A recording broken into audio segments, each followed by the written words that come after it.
This is the 5 by 10 foot version of our hot laminating press series. The standard sizes are 5 by 10 and 4 by 8. The actual interior working dimension is 63 by 124 inches for the 5 by 10 and 50 by 99 inches for the 4 by 8. The standard height inside is 14 inches. However, more than 75% of our hot presses sold are with some custom features, in particular changes to the interior height of the heating hood, which we have built as high as 24 inches, or the use of different platen materials such as Mike 6 aluminum, which is flat to 5 thousandths. There are 20 platen leveling adjusters on the 5 by 10 and 16 on the 4 by 8 to ensure a perfectly flat platen. The temperature range is from ambient to about 400 degrees F. The heating function is done with quartz heaters. This 5 by 10 version generates about 15,000 watts. However, more tubes are added on higher hoods. The wattage can also be reduced or increased for special applications. All the controls are located on the front console and include the function switches for raising and lowering the hood, running the pump, controlling the vacuum flow, turning on the heaters, and turning on the heater control. This unit uses a specific controller where the desired temperature is set and the speed of heat up can be adjusted, both of which will control the power to the heaters and automatically maintain the preset temperature. PLCs are available on special order. The hood is raised by 2.5-inch air pistons, and the membrane frame is lifted by air springs. The 1.5 millimeter silicone membrane is locked down with our case-hardened over-center latches.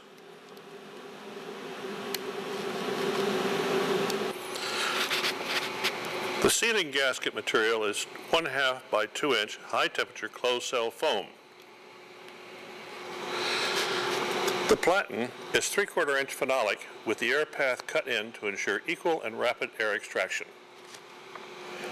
The vacuum system is by an oil-cooled 17 CFM rotary vane vacuum pump reaching 1 atmosphere or near absolute vacuum. This pump draws from a 30-gallon ASME certified vacuum tank that, when open, rapidly evacuates the air under the membrane in less than 3 seconds. Any of our FPC series systems are available in any 3-phase voltages from 208 to 600. The air requirements are 100 to 125 psi at 10 CFM. The entire system structure is heavy aluminum tubing, TIG and MIG welded, and is covered with 18-gauge steel that has been powder coated for durability. The insulation on the hood is 2 inches of very dense fiberglass rated for high temperatures, which makes the heating process more efficient. Some of the applications of the system include the rapid curing of adhesives used in the lamination or forming of wood and veneer parts, the curing of state-of-the-art materials such as carbon fiber and other materials that require heating under vacuum, as well as bending and forming of plastics. It should be noted the press can be operated in unheated or cold mode with vacuum only. Although the series is only about 2 years old, more than 250 units have been shipped worldwide as of August 2012, and more than half have been shipped to companies outside the woodworking industry. We're going to do a little demonstration here of bending a fairly thin piece of plastic, about 1/8 of an inch thick, over a simple form to show you just how fast and easy it is. I'm also using a handheld thermocouple reader so I can determine what the temperature is not only on top of the membrane but under the membrane. I'm looking for around 200 degrees Fahrenheit, and when I get it, we'll draw the vacuum.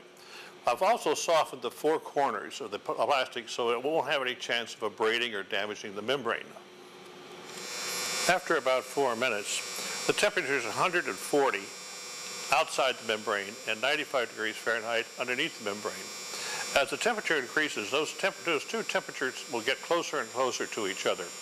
But when they're heating up as they are right now, there will be a differential. The temperature now is 160 degrees, about where I want it to form this piece of plastic. What I'm going to do now is draw the vacuum and open the hood and let the part stay under vacuum until it cools for about 4 or 5 minutes. There's our perfectly formed part. We're going to let it cool now for 5 or 10 minutes until we're sure that it's set in the arc that we want it to be. There's the part. completely formed and ready to go.